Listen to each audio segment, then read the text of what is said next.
time for the main event. It's the Shoe Shine. All right.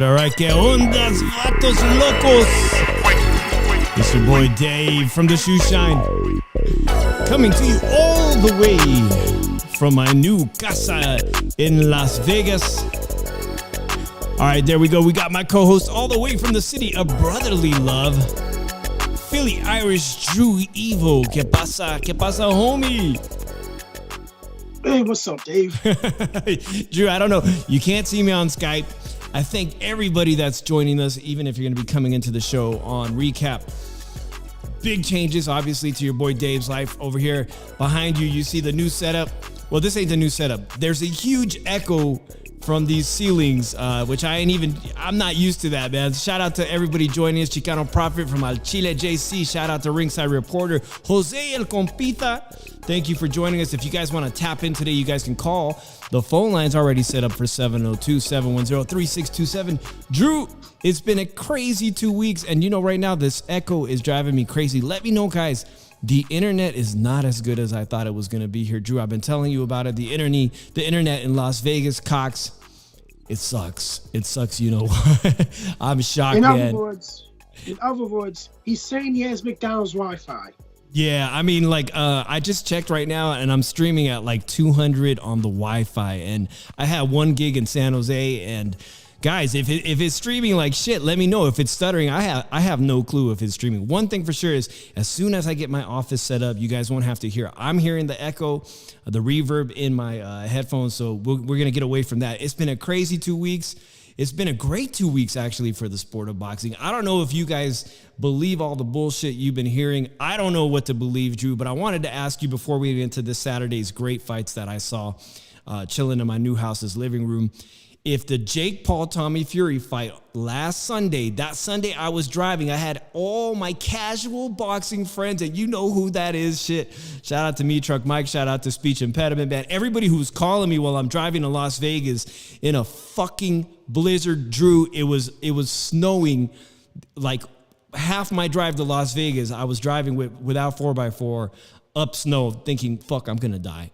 Meanwhile, everybody's calling me, are you watching the Jake Paul fight? No, I'm not fucking watching the Jake Paul fight. I'm trying not to fucking go into a plow of snow. But anyways, Drew, tell me what's up. While I do this, I promised it, guys, if Jose El Compita's still here, man, Don Julio, for all the homies right here, I'm gonna finally open this bottle I got for Christmas. Drew, all cap or no cap? Jake Paul sells 775,000 pay-per-views with Tommy Fury? I don't know. Honestly, I don't know. But if people believe that, then people need to just say that Tank fight didn't do 225K. How's that possible? Exactly. Tank did 225, but Jake Paul 775. Is it the Instagram followers causing this? I need to know what the chat thinks, because Drew, it wasn't a collaboration anymore with Showtime, right? It was quietly they split ways. All of a sudden, he's working with ESPN, cross-promoting with Queensbury's promotions. That's a lot. Top Rank. That's close to 1 million people. But more importantly, we finally saw Jake Paul get humbled. I know I saw his tweet saying, screw the haters, but did he get humbled in your eyes? No. Here's the thing. The Jake Paul as a boxer finally got exposed for his flaws. Yeah, he's not that much good of a boxer and everything, because when he fought a pro boxer, even though the boxer is a novice somewhat, he was able to outbox Jake Paul. He was able to count on him all night, and Jake Paul got that flash jab knockdown. That was probably it. That's kind of embarrassing. That's the only round I had him winning was the 8th. Only had him win the 8th round. All right, well, you saw the brothers up in arms calling robbery and whatnot. I saw the highlights of it, and it looked to me like Tommy Fury was boxing a clear decision win, except for that flash knockdown, which is embarrassing to say. Jake Paul's got a good right hand for a cruiserweight or a smaller cruiserweight, and that's about what he has right now. You can't teach the skill set that Even Tommy Fury himself has just boxing a little bit longer and having it in his blood, having it in his family. I don't think Jake Paul's ever going to have developed that skill set, and he ran into his first pro boxer and he ran into his first loss. Nonetheless, he's still a star.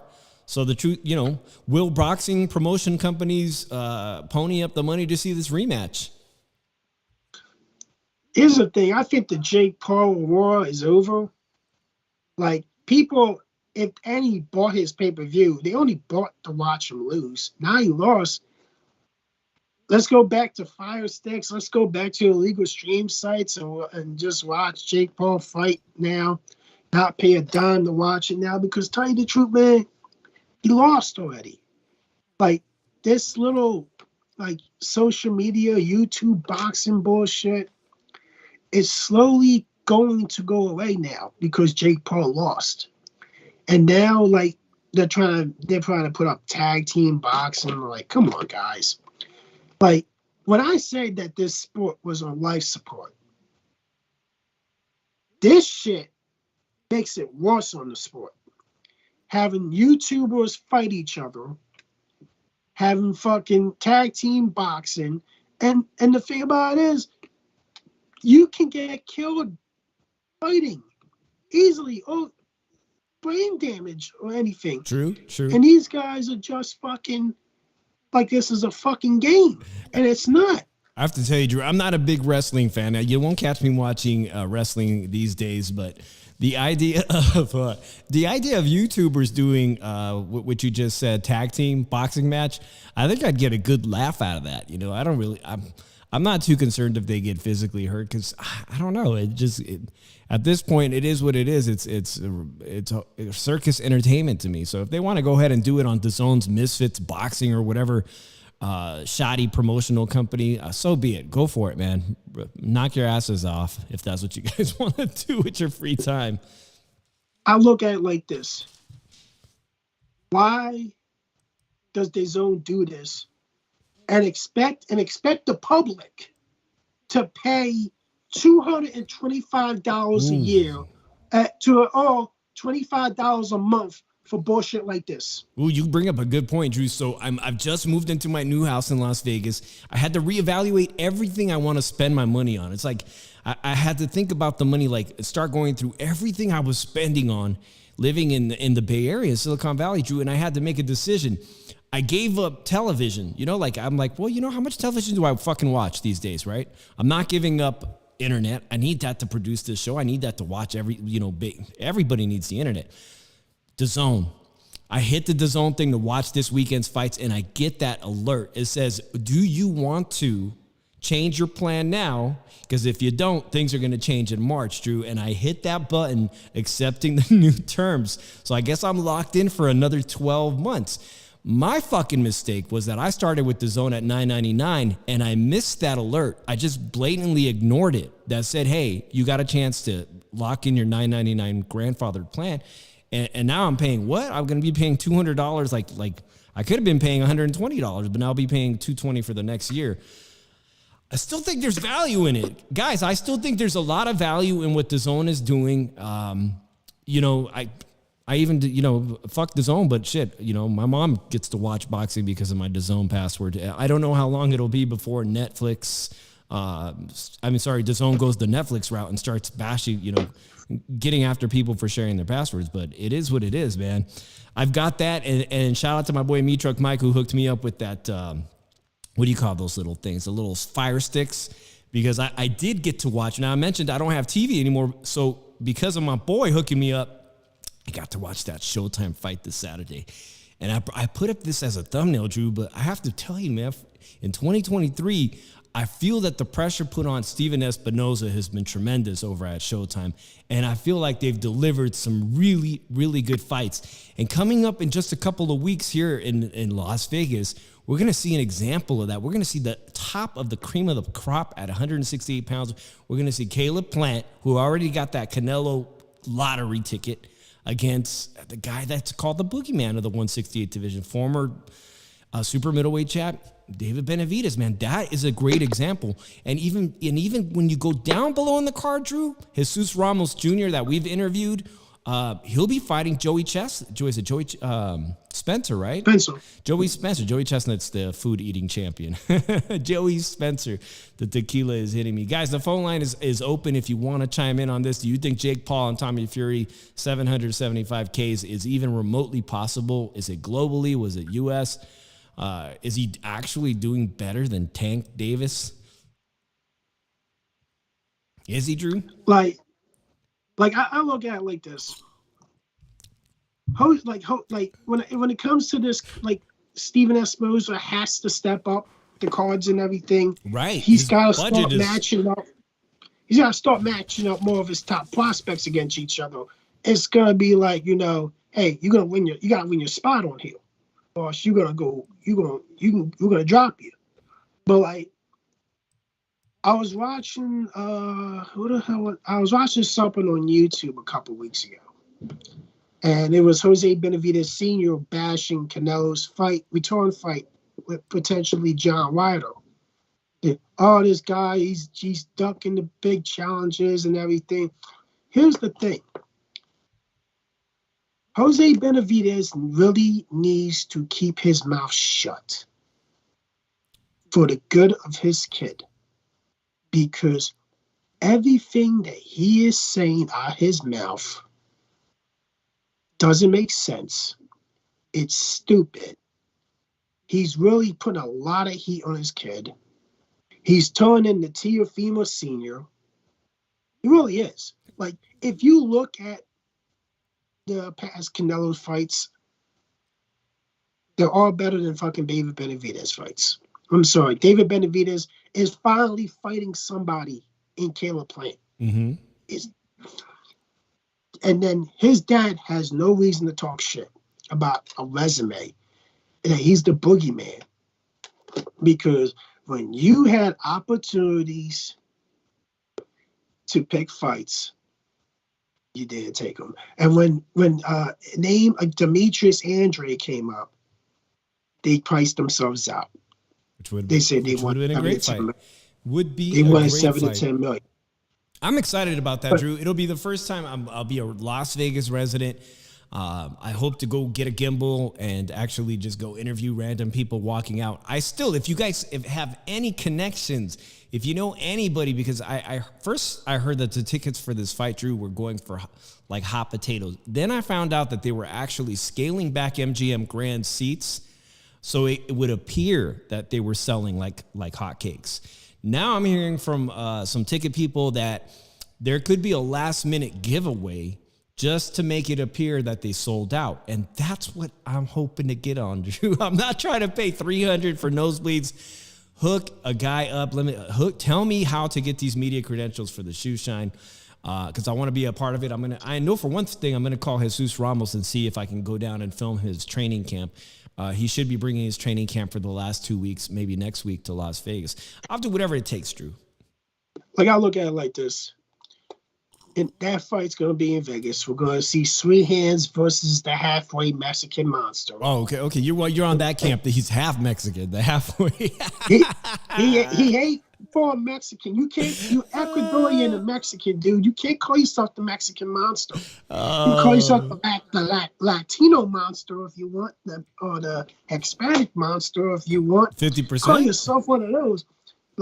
But halfway Mexican monster, you can go there too if you want, buddy. Or halfway Ecuadorian monster if you want. Like, that's right. He's turned a lot of Mexican. I'm seeing he's turned a lot of Mexican fans off to him. Is he? And everything. Like, shit. A lot of Mexican fans are turned off by him. You know what? That takes a lot of balls to go up to Chicano people, Latin people, and ask if you're turned on by that. But that's exactly what I need to go do, is stand out at the MGM Grand and ask people how they feel about that. Chicano Prophet has a comment, says, Dave will learn how things work soon and be getting fight comps on the regular. Then I'll come and visit. Well, I hope you come and visit, even if I am a failure, Chicano, because it's a great place to come and visit and unwind and do all the dirty things you want to do once a year when you make your trip to Las Vegas. And you're always welcome to come and hang out. Shit, I'll take you out for beer, whatever, man. So he's the half Mexican monster. What? Buy him a what? Oh, my God, Drew. Just for the Squidward, record, he'll appreciate it. Prostitution is not legal in He'll Clark appreciate County. it, Dave. Come on, You got to now. go out to Area Ain't you 51 where they've got Dave, he said sounds plenty. good. They've got plenty of that if that's what you're looking for out past Pahrump if that's what I hear, at least that's what I hear. Dave, Yeah. he says sounds good. You got him, Dave. Okay, It's all good. Sounds now. good. To me, I'm in a freaking echo. In fact, I've been trying to figure out why my sound system, my subwoofer and everything sounds like shit in here. But hey, I'll take it, man. You guys, on a personal level, guys, you guys don't know how small and old my house was in San Jose. The 1950s house, everything was falling apart on it. And I mean everything, pipes, you name it, the slab. This is a dream for me and my wife, to finally be able to give her a brand new house, something that probably every wife probably wants is, a fresh start and something new. And to be able to provide that was a complete blessing. And so if any of you guys are coming to Las Vegas, you got a homeboy and Dave from the Shoe Shine. Whatever I call myself. Dave, I'm not married, so I can't Drew, really say about it. By the way, guys, let Drew know that flying ain't that bad. That he can take a tranquilizer, he can take the red eye, and he'll wake up in Las Vegas. It ain't gonna be that bad. He could get his ass down here on vacation. All right, let's move on to a great fight this weekend, man. Is Showtime delivering? Fucking A, Brandon Figueroa, 122. I didn't really think, I thought, okay, he's a pressure fighter, Chicano, but fights in the Mexican style, leaves himself open to a lot of offense. But man, he really impressed me Saturday because he stepped it up when it needed to put the foot on the gas, defeating Mark Mascayo, who beat Gary Russell Jr. for his featherweight championship. Max Ayel only held that title for one fight before he lost it to, I'm not trying to make fun of the guy, but he does look a lot like Nacho Libre's sidekick, right? Rey Vargas, who we just saw lose, get outboxed. He does. I didn't fuck that name up, right? Nacho Libre. Drew, talk to me, man. Brandon Figueroa, 122 pounds. He's amongst the best at 122 until maybe he fought your boy from Philadelphia. But now at 126, he looks like a guy who could take Rey Vargas' WBC belt and become a two-time, two-division world champion. Am I tripping? I don't know. I thought you were tripping when you say Russell Gary, but okay. But hey, this tequila. Drew, have you drank this tequila, bro?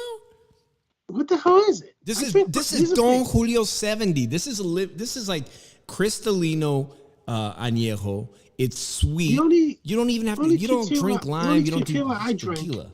The only one I drank was Patron Jose Cuervo 1800. No. Okay, well, don't drink Jose Cuervo. 1800 is really low, but the Patron is good stuff, man. But this shit is special occasion stuff. I said I would open it for the first Shoe Shine in my new digs. So here we are, man. But let's talk about that, man. What did Max Ayel do all wrong, man? He got 2 points taken away from him. They're crying about it this Monday that they should have not had those points penalized for aggressive holding and whatnot. Did you see it that way? You know what? Yeah, he probably deserved to take the points off him. But I'll tell you the truth now, that's the type of guy you need to have referee Devin Haney fight. Someone was saying that. I remember someone say that's the type of guy you need. Yeah, that's the type of guy. I heard someone say that on a channel. I think it was Maestro's channel. I heard that shit. But I agree too. Yeah, that's the type of guy you want Devin Haney to have referee his fights. But I tell you the truth, it was a lot closer than the scorecards had it. I don't know. I agree. I don't know and everything. I tell you the truth, if you didn't get those 2 points deducted, I had the draw if he didn't have those 2 points deducted. Well, Max Ayel definitely came on strong in so many rounds, man. And one great example of that, as I put at the CompuBox here, is in that 12th and final round. You could see that their numbers were pretty damn close. And when it counted in the 12th round, 67 punches by Figueroa, Max Ayel 68 punches, 19 for Figueroa, 20 for Max Ayel. There was a lot of punches thrown. Not a world record, man, but enough to make this a fight of the night. Even throw it in there potentially as a fight of the year candidate. It was a great featherweight fight, whether there was a title or not. These guys really work for it, and I agree with you 100%, Drew, that the scorecards were wide and unfavorable and smelt of some corruption because it was a lot closer. I do agree with you on that, man. So Max Ayel, Sean Gibbons, his manager, who also works with, of course, Manny Pacquiao. I think they got a legit argument, but they lost. They lost, man. It is what it is. Now he's got Max Ayel's got 2 losses against top Mexican and Chicano artists.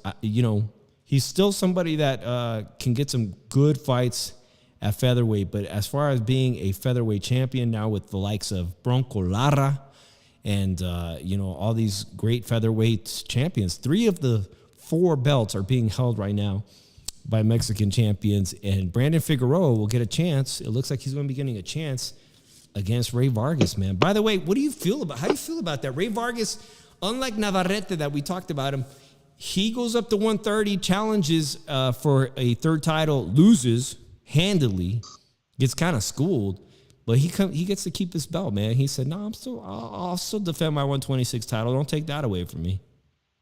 He ain't gonna beat Brandon Figueroa. So what's the difference? You don't think so? You think it's a sure lock? Brandon Figueroa. Yeah, Brandon Figueroa beats Rey Vargas. Man. But I look at it it's just how it's gonna happen. And then you see the fight before that, Jared Hurd against an inexperienced fighter, and he gets stopped. That dude's washed up. Man, I feel bad for Jared Hurd. I did see what happened to Jared Hurd, busted up like that. This guy was if he wasn't the world champion, was he a world champion at one point? He held the belt for a brief moment. He's a unified champion at 154. Yeah, it's been a rough going, Drew, and even moving up on weight hasn't helped him at all, right? Congratulations to the guy that beat him, man. But at this point, you're right about Hurd, man. He's going to have to think about either retooling his career, taking a long break and seeing what happens, or maybe just walking away from the sport at this point. Showtime has been really delivering in my eyes, man. They're putting it together, putting some good fights. Maybe it's the pressure they're feeling from their new network owners. Yeah, so it's something like, I don't know why he had his nickname Swift, because he doesn't fight swiftly. It's more, it doesn't. I'm like, what? How the fuck did this dude get his nickname? Ishe Smith. You remember Ishe Smith from the Contender series? Ishe Smith said Jared Hurd was one of the meanest 154-pound fighters, because Ishe Smith was fighting at that time, said he was a scary dude. He was a big 154-pounder. People didn't want to fight him. And you're right, man. Now things look like it's time for him to potentially hang up the gloves, man. All right, Drew. Anyways, speaking of DAZN, and I was just mentioning, I renewed my subscription to DAZN. I don't know if you guys in the chat have.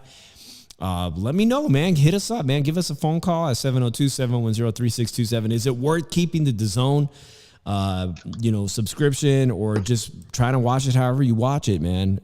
Whatever way you're going to do that. Drew, their schedule. Save your money, guys. Save your money, says Drew. Yeah, but they're going to make you pay. And it looks like, the big date, Cinco de Mayo, it's all but certain that John Ryder will be fighting Canelo Alvarez in Guadalajara, not here in Las Vegas, where typically Cinco de Mayo is a huge event. That will be a big financial loss to the city of Las Vegas, because they are used to hotels.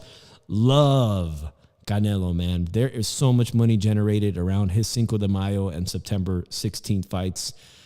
So it's a big loss for the city of Las Vegas. And you know what? Will you pay the extra fee? Or will you just say, there's going to be people who don't have DAZN and just cancel and be like, fuck it, I'll just pay for the one Canelo fight at this point, a la carte package or whatever. I'll just pay for that. But that's up for another show, man. Is John Ryder a pay-per-view fight? Look at it like this. You're paying subscriptions, and then you're paying extra pay-per-view buys. That's a little bullshit. And I tell people, save your money, man. People just need to boycott the zone, because it's fucking bullshit. They changing their stance every fucking year and everything, and trying to burn more money out of the boxing fan. And the boxing fans are starting to wake the fuck up a little bit about it and see it. Hey, they already bullshitted us a couple times. Fuck them. That's how I see it. But John Ryder pay-per-view fight? Fuck no, it's not a pay-per-view fight. I'm sorry, John Ryder is not a pay-per-view fight. What is a pay-per-view fight? It's a great fight that happens to be that I just heard is going to actually fall on Cinco de Mayo weekend, is the Inoue Fulton fight. You want to talk about a fucking fantastic fight, competitive fight that everybody should watch. And it looks like they're going to try to make it for Saturday, which put it right in line with, with Canelo's Guadalajara date. So Inoue Fulton is something I'm looking forward to watching. That is a phenomenal fight, man. Your boy from Philadelphia going all the way to Japan to fight the world's pound for pound, one of the top pound for pound fighters. Man, that is an exciting fight. I also heard that it looks like Eddie Hearn is coming to the Los Angeles area that weekend too. So there could be a potential something by Matchroom Boxing in the Los Angeles area. And JC, our boy JC, says the UFC should put a Cinco de Mayo card in Vegas. I don't watch much, man, of UFC, but John Jones put on a show this weekend. John Jones and the whole UFC card. There's a girl from Mexico, from Guadalajara, that beat what's the girl? Do you know the champion? Shevchenko? Valentina Shevchenko? Yeah, man. And everybody's raving about her performance. And so now, the UFC has multiple Mexican champions at divisions. I think they've got a total of 3 or 4. If you guys want to let me know but I think that's a fantastic idea. At this point, you know what? We've seen the UFC screw Canelo over when he fought Kovalev. Everybody remembers what that was like when Canelo was waiting for the UFC to be done so he could fight Kovalev, and he's taking a nap waiting for that shit to happen. Yeah, like it's not. I'm sorry. I would not even fucking watch bullshit. Like, I watched the UFC pay-per-view this past weekend, man. Yeah. I was happy for John Jones and everything. But, like, I looked at other shit. Like, people are asked, like, I was in conversation with a couple of people about that DAZN pricing and everything. They're going to charge you $225. They're going to charge you probably $60 for the pay-per-views each and everything. It's a load of bullshit. I wouldn't fuck it with DAZN anymore. Listen, John Jones pickup, is that a vacant belt? I mean, I don't know the UFC, but I do know that Francis Ngannou. It's a vacant belt. Because of what? Because Francis left the UFC, right? Francis, their heavyweight champion. He retired. Is now retired, but looking to... No, he didn't retire, but he quit. His contract was up. He didn't want to renew it. And he wasn't getting the money. And you know what? We've seen a lot of boxers cross over into UFC and give from Tony, was James Toney tried, and just a bunch of fighters fail at going over to the sport. Let's see some more MMA fighters cross over into boxing. Who better than the heavyweight champion of the UFC who vacated his belt? I want to see him. Tyson Fury's talking about potentially fighting him, Why not, man? Let's see what the guy's got. Let's see. We already are used to seeing Jake Paul, a guy walk off of YouTube and become a professional boxer. We're used to that. Let's see what the UFC's best can do. I'm all for it, man. But let's talk about this Angel Fierro, because I love the lightweight division, Drew. I fucking love the lightweight division. You got Lomachenko. Word is that Lomachenko was talking to Shakur Stevenson at Top Rank Gym here in Las Vegas. That made the media today on YouTube. What are they talking about? They're obviously talking about Lomachenko versus Devin Haney. That's what they're talking about. And someday, Shakur Stevenson wants to get a crack at one of those two guys. If Devin Haney is still around, if Devin Haney is victorious, Shakur Stevenson wants a piece of that. He thinks he could beat both of those guys. That is really interesting. Lightweight division, Drew, as far as Mexicans that fight on Matchroom, DAZN, you got this guy, El Camarón, William Zepeda, who broke a record last year for the most lightweight punches thrown by a lightweight. He fights on DAZN. He's an exciting knockout power artist. But this guy, Angel Fierro, fought this guy this weekend. Eduardo Estella, if you guys don't know Eduardo Estella, he's an action fighter who's coming off a tremendous upset win over Ruben Torres. Ruben Torres is a Thompson Boxing free agent. Ruben Torres, we've talked about him on the show. We had Gail from NY Fights True. We talked about that KO last year, at the end of last year. This dude knocked the shit out of a Venezuelan fighter that fights out of San Jose. While they were in the break, the Venezuelan fighter's not paying attention, and Ruben Torres was involved in one of the most dramatic knockout not even a sucker punch. Hey, the rule is protect yourself at all times. He fucks up that dude. Drew's laughing at the chat. Anyways, this guy merited. He's coming off a huge upset win over Ruben Torres from California. and gets a chance to fight on the zone, on the main event in Mexico. From Uruguay, goes to fight Angel Fierro, a future he's a knockout artist, man. He's just a tremendous pressure fighter. And it didn't go well for him, Drew. It didn't go well for this guy from Uruguay at all. It's one thing to say he got a draw. He got a majority win against Ruben Torres from California. But, dude, this KO, not once but twice in the fourth round to be knocked out of the ring. And this is what I got to say about this Uruguay fighter, Drew. We've seen in the past few weeks, I've been on and off, Drew, we've seen corners throw in the towel. And everybody come to the defense of corners that are like, nah, he did the right thing. This is the fourth round. This isn't even the stoppage in the seventh round, Drew. This is the fourth round. Homeboy gets off the ground, goes to his corner, spits out his mouth guard, buys some extra time, and resumes, Drew. And they put on a hell of a fight. 3 more rounds of exciting action until he gets ultimately knocked the fuck out again at the 7th round at the end of the bell. All heart. So why do we get to praise fighters that have tremendous courage, heart, and then on the other end, we've got people who say the corner did the right thing. Come on, man. The guy's legs are wobbling. So which one is it, man? As boxing fans, are we supposed to give praise to fighters who have tremendous heart and show courage and bravery and relentlessness? Or am I supposed to be in the corner with all these other people saying, throw in the towel, throw in the fucking towel, throw it, it's okay, throw in the towel? You know what? What's up? Fuck him. I freaking enjoyed that fight. I'm sorry about all the nasty. I really enjoyed this Fierro fight, and I would handily, as a promoter, pay for Eduardo Estella to give my fighter some action, because on any given day, this guy from Uruguay, he could come and upset your fighter. He already proved it against a top prospect in Ruben Torres in California, man. Look at it like this. Look at it like this. I thought it was a one-sided beatdown. I actually thought it was a one-sided beatdown. Now, shouldn't it have been stopped there? No, he got up, went back to the corner, put his mouthpiece out, bought him some time and everything, came back out, got knocked out. No, I saw it was a one-sided beatdown. That's why I saw it. I watched that fight. I was like, this is a one-sided beatdown. Like, would you think, hey, he's getting his ass kicked too much, maybe he want to stop it? Yeah, you can say that, but got off the canvas and spit out the mouthpiece. And this is an action-packed fight. Maybe just give him another round, see how it goes, and then he gets knocked out. Yeah. So, I had it as a one-sided beatdown. I just didn't see this dude having a chance to win this fight, because every punch he lands, the other guy lands 2 or 3 on him. Yeah. That's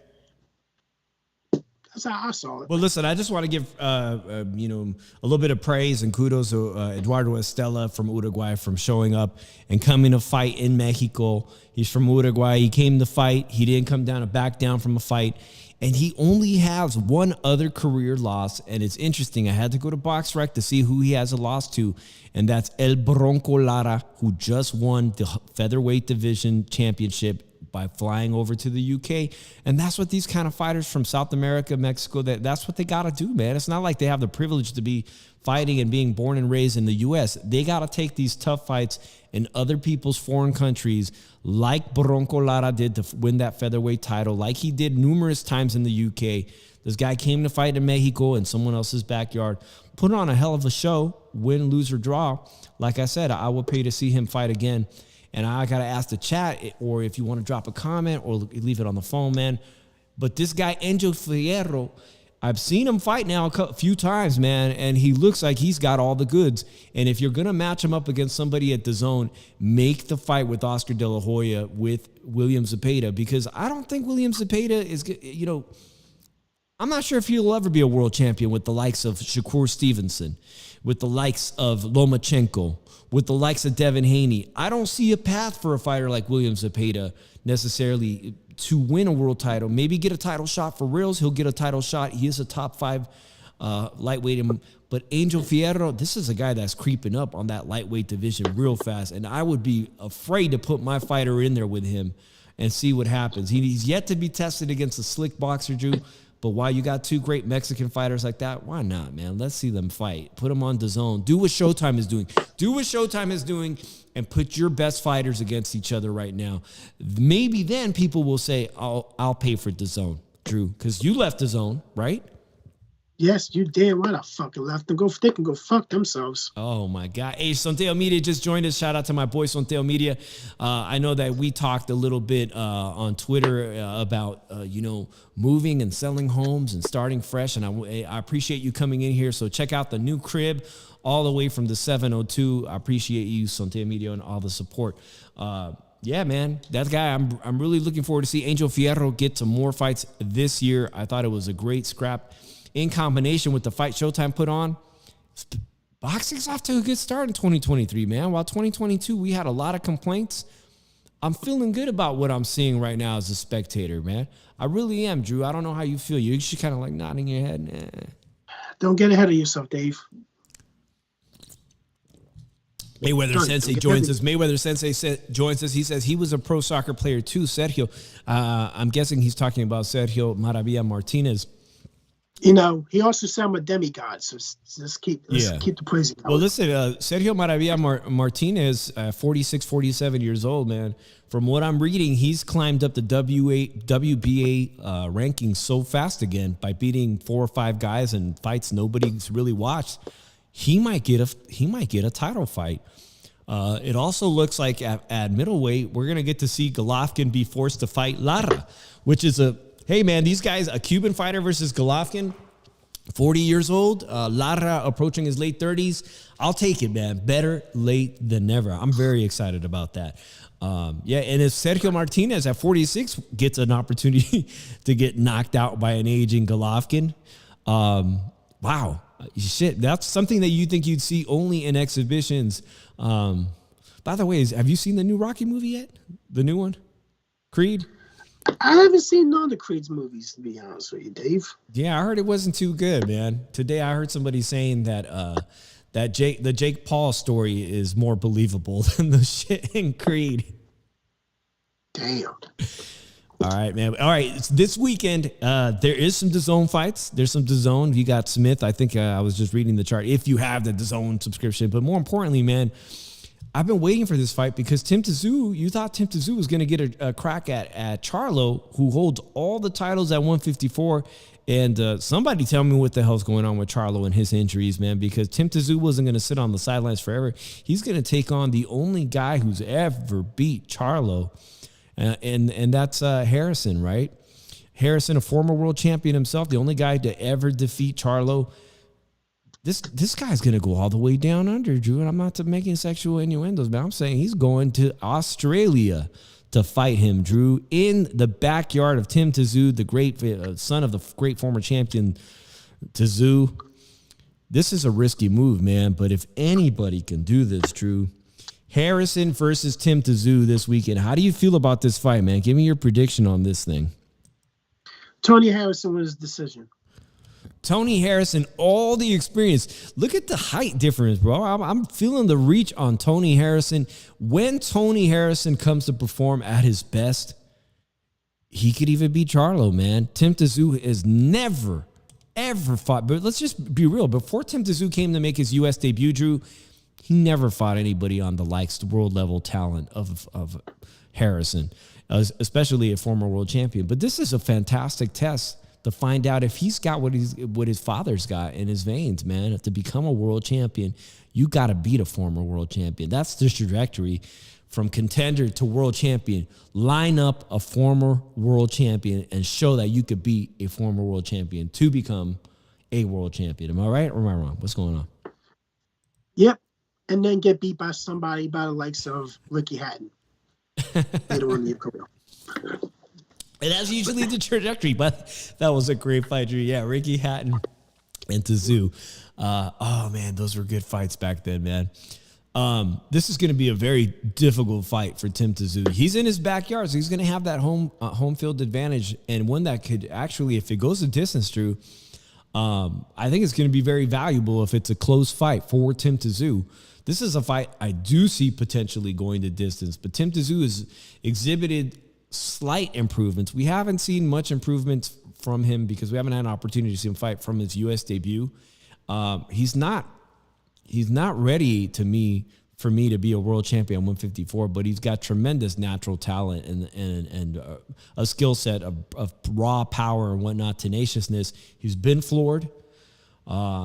Harrison certainly has enough ring IQ to counter him, time him in this Saturday's fight, and potentially hurt Tim Tszyu. And we're going to find out what Tim Tszyu is really made of, if he's really ready for Charlo. Somebody tell me how Charlo's holding on to all these belts and not having his belt stripped.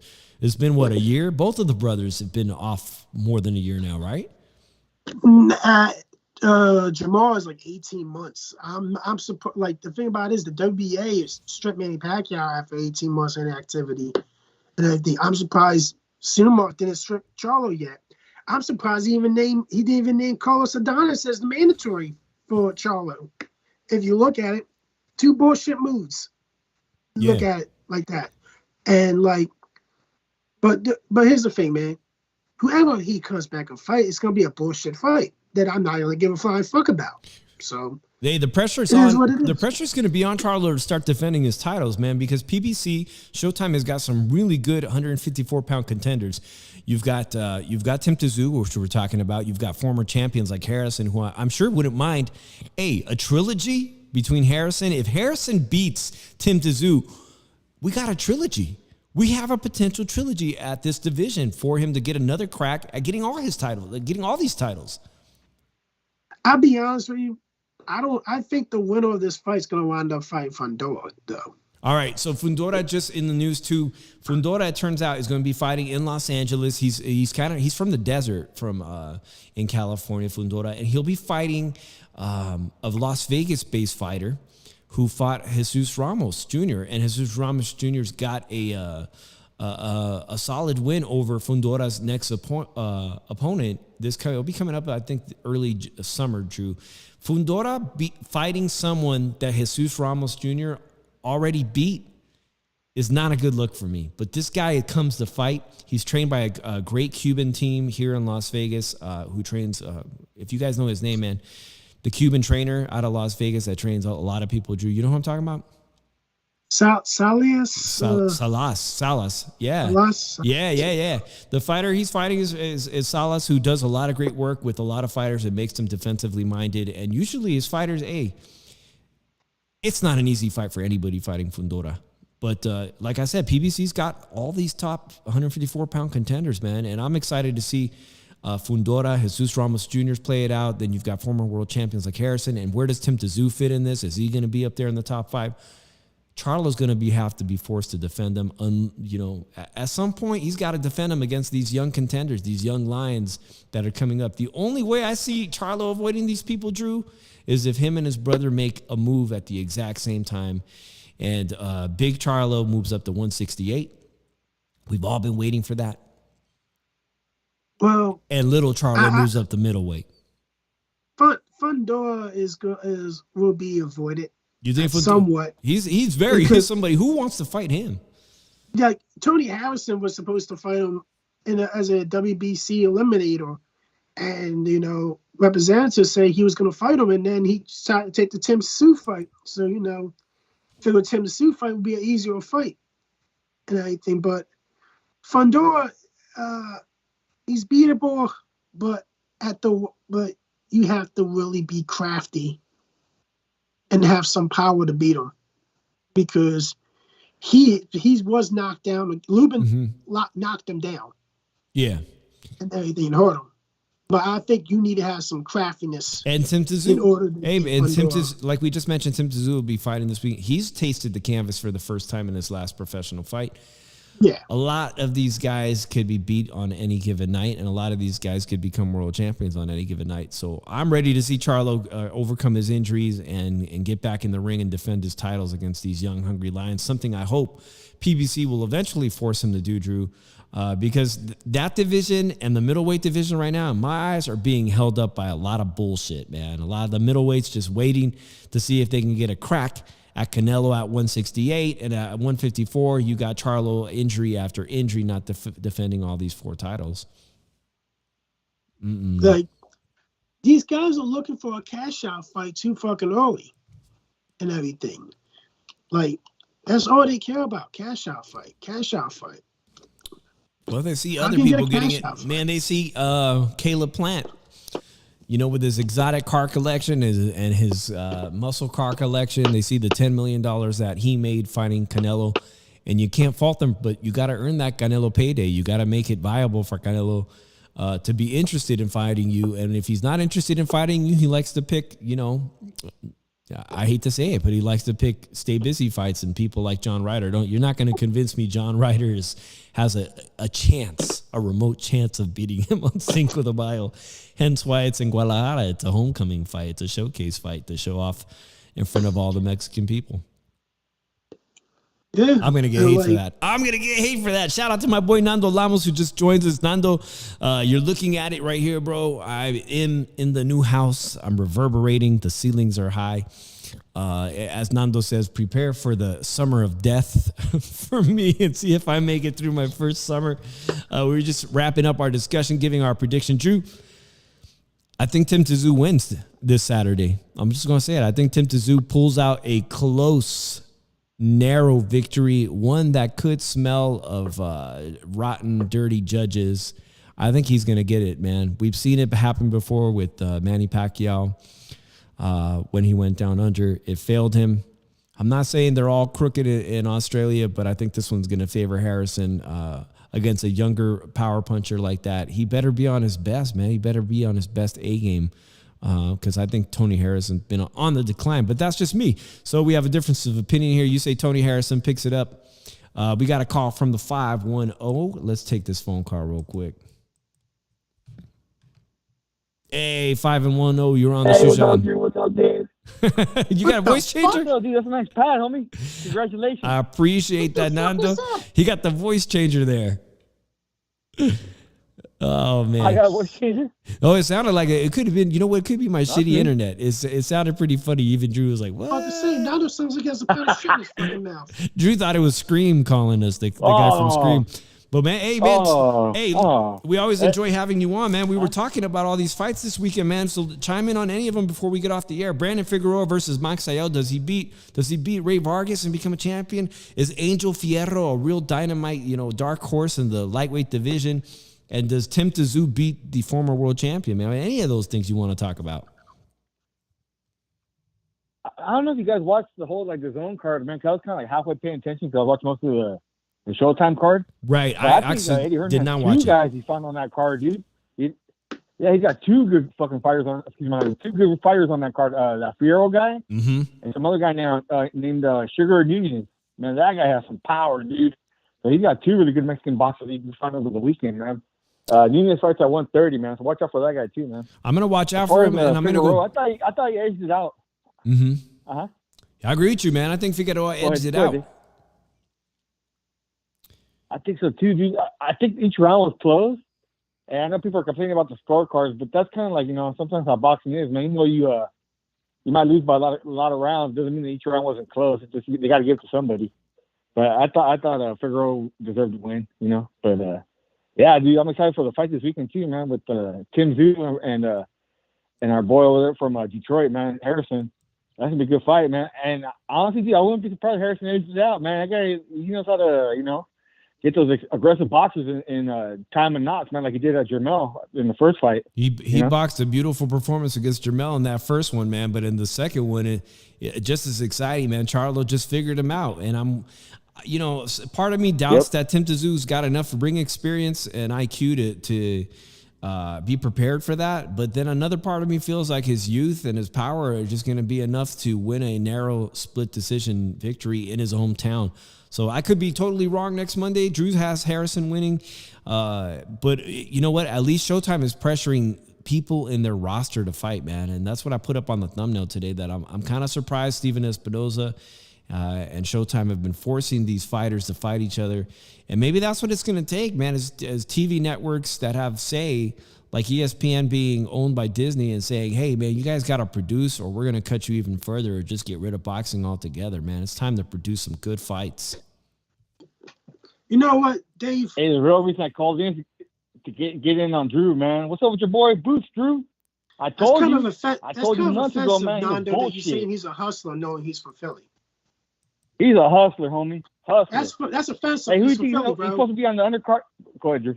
Go ahead. That's offensive knowing he's from Philly, my man. But yo, I got you on the phone.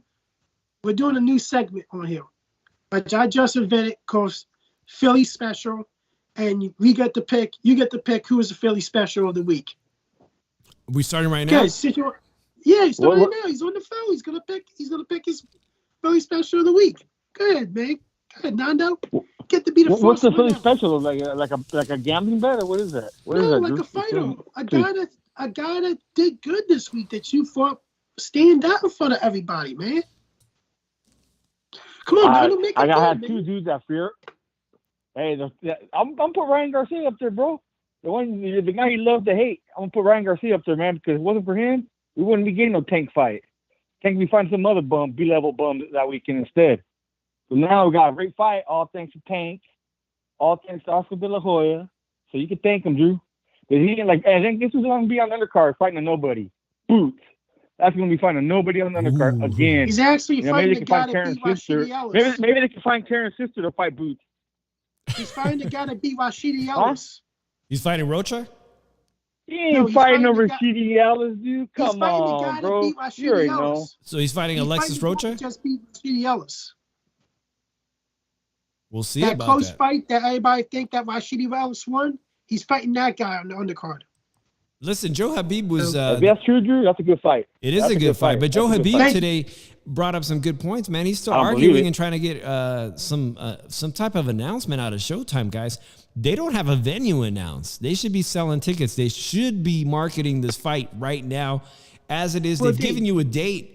They've given you a date, but it turns out, Drew, I'm telling you, man, the Vegas Knights that star in the T-Mobile Arena, they are booked. So that puts a super fight like Ryan Garcia.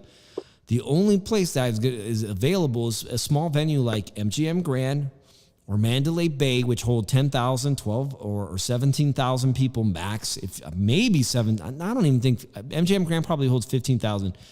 Nando, do you think they have enough time to sell fucking the Raiders Stadium, Allegiant Stadium? Do they have enough time to put something together that monstrous? 60,000 seat capacity. Hey, Dave, you said that. No way, dude. Not for the first one, dude. Like, say it's a great fight, maybe in the rematch, right? Then you know what I mean. But for the first fight, I doubt it, dude. I could have sworn. I mean, it's Twitter, right? So it's kind of bullshit. But I could have sworn I just saw somebody like post on there that it was gonna be at T-Mobile for that weekend. Like, it's already agreed to at T-Mobile. I thought I saw that like somewhere from ESPN or somebody like that. Listen, they're going to sell that out. If they can get the Golden Knights to play somewhere else, according to the schedule, they've got that date booked. And they can get the Golden Knights to move. It's only 18,000 seats, man. That the price of those tickets are going to be through the roof. Well, I was listening to Coach Malachi's audio. And I called in. Coach Malachi said they got the T-Mobile Arena. All right. Well, and I don't know how true that is. To show is, how much I've been on social media this week. They also said there wasn't contracts too. And the thing about it is, Malachi brought up, hey, PBC and Showtime don't really do contract signing until the weigh-in. Shit. They're known for doing that. So it's our. What did they sign then? If Oscar said he signed a contract, what the fuck did they sign then?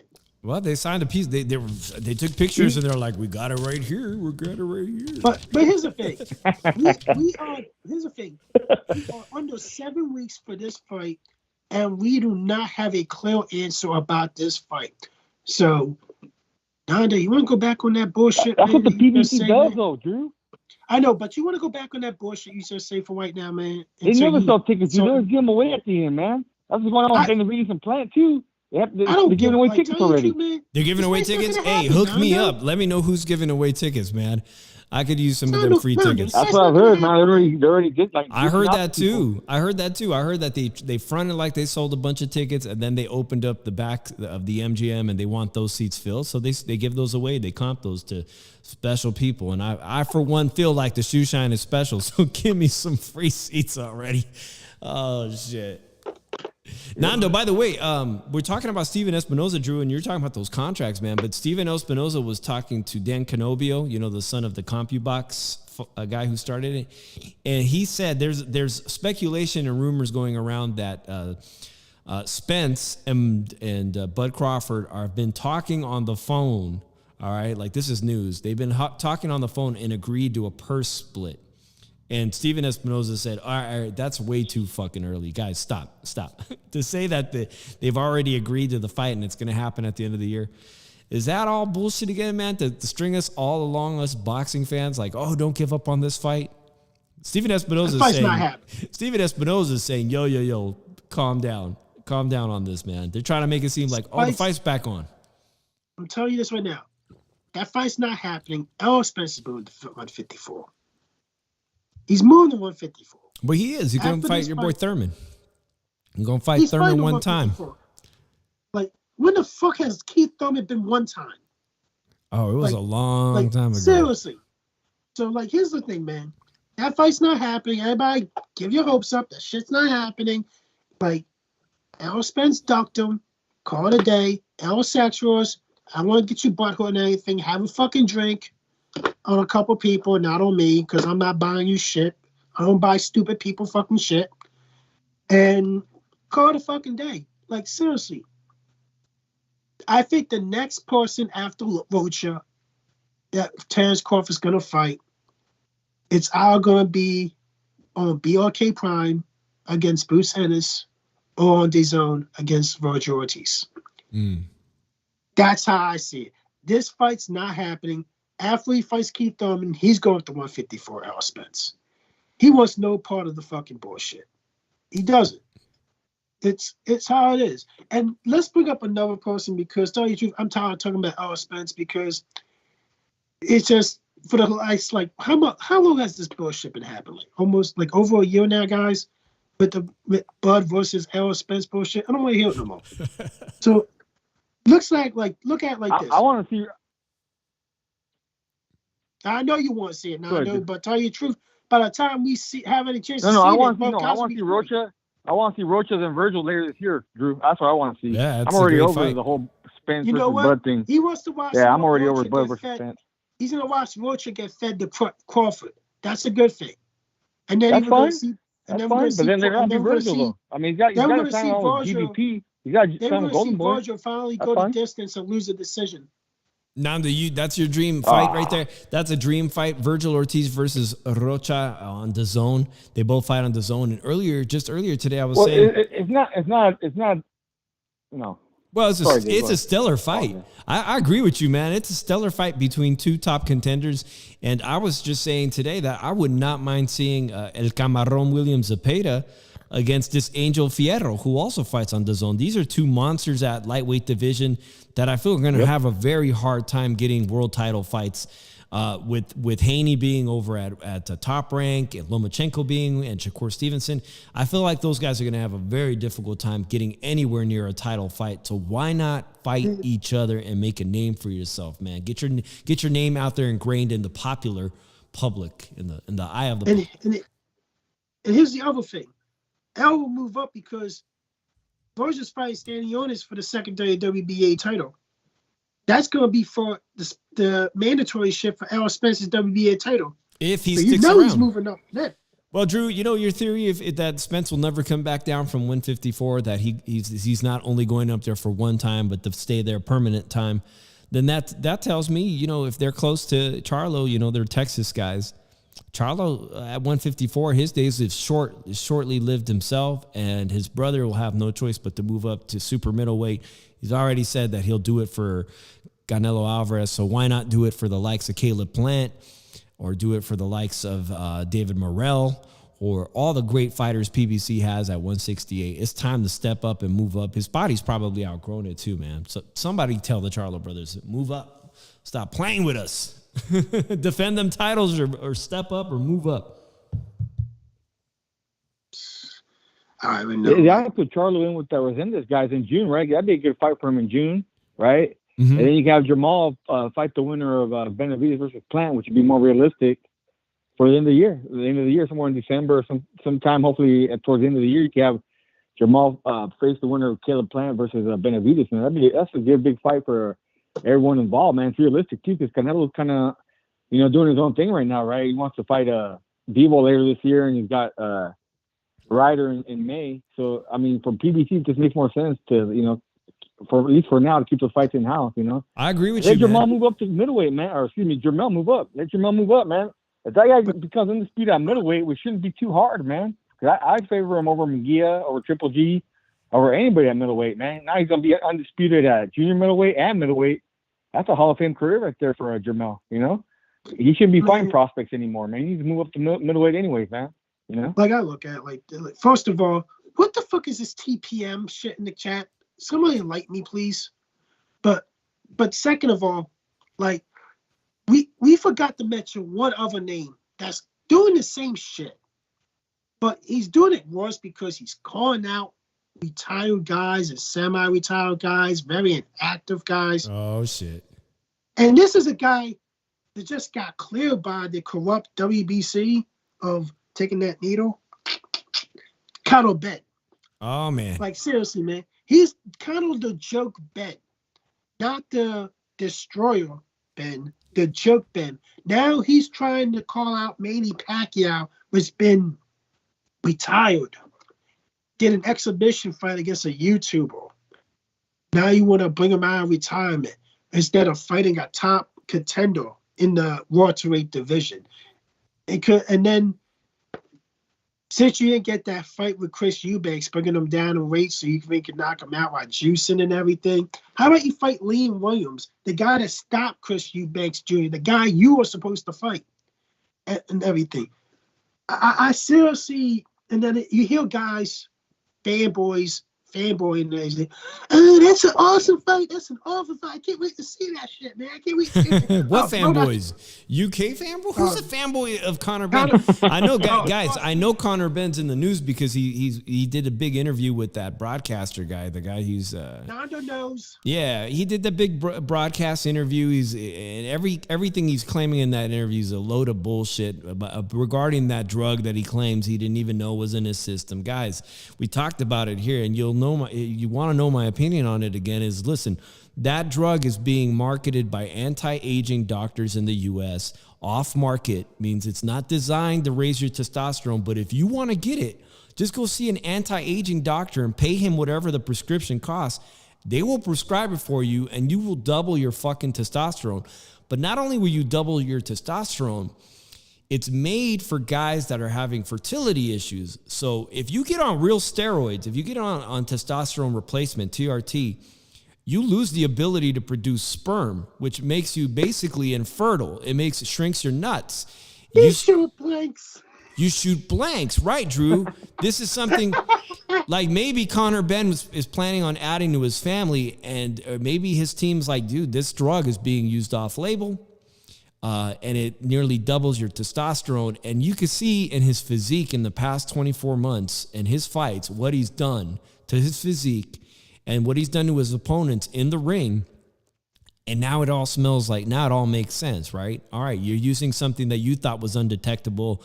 Nah, you're not getting passed by any of the doping agencies. If they can find what fucking drug did the taco drug Canelo had trace amounts of, they're gonna find they're gonna find epinephrine or whatever the name is of this off-market testosterone boosting drug. But Drew, you make up a great point about Conor Ben because he deserves all the hate and criticism. I thought he was gonna be a real deal at 147, and I was mixing him up with the likes of Virgil Ortiz and Boots Ennis. Those three guys, in my eyes, were the future of the welterweight division. And now that I know that he's a cheat, well, I've got nothing but disdain for him, right? It's a fucking joke. And even worse is that list, while he's banned temporarily, he comes out with a fucking list of guys he wants to fight. And none of them make any sense at all. I mean, he literally sounds like Jake Paul. He sounds like a YouTube fighter. Oh, I want to fight this guy who fights at 190 pounds. I want to fight this guy who fights at 120. I want to fight 55-year-old Manny Pacquiao or 45-year-old Manny Pacquiao. I want to fight this guy. I want to fight Devin Alexander, who's been inactive for 4 years. That guy? That guy was on the list? He fought Chris Algieri. That was an actor 3 years. Oh, like, yeah. what else can I say? And then you got guys that are on here lying. Oh, I'm a kind of Ben fan. I'm a kind of Ben fan. Dude, go out your ass. You don't know shit about boxing.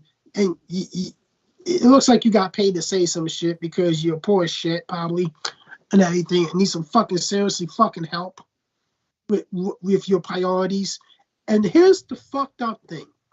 And I'm sorry, it's true. Every time somebody says something negative about a British fighter, the British reply and try to bring Tyson Fury into it negatively. Why are you going to hate on your own guy for? You guys should be proud to have Tyson Fury as your heavyweight champion of the world. Hey, at least he doesn't gas out like AJ did. I'm trying to get up this kid, but fuck it. Man, I appreciate everybody tuning in for the first Shoe Shine.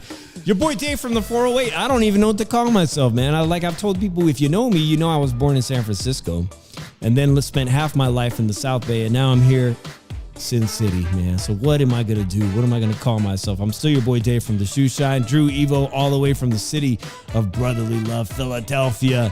Boxing's been good to me the past few weeks, man, and I hope this new city and this new adventure is gonna be good to me too. Shout out to Jimenez Video Productions. What's up? He says, Shoe Shine, glad to have you in here, but you missed the end. Hey, catch the replay, homie. I appreciate you. Little Penny was in here too. Shout out to everybody who came out.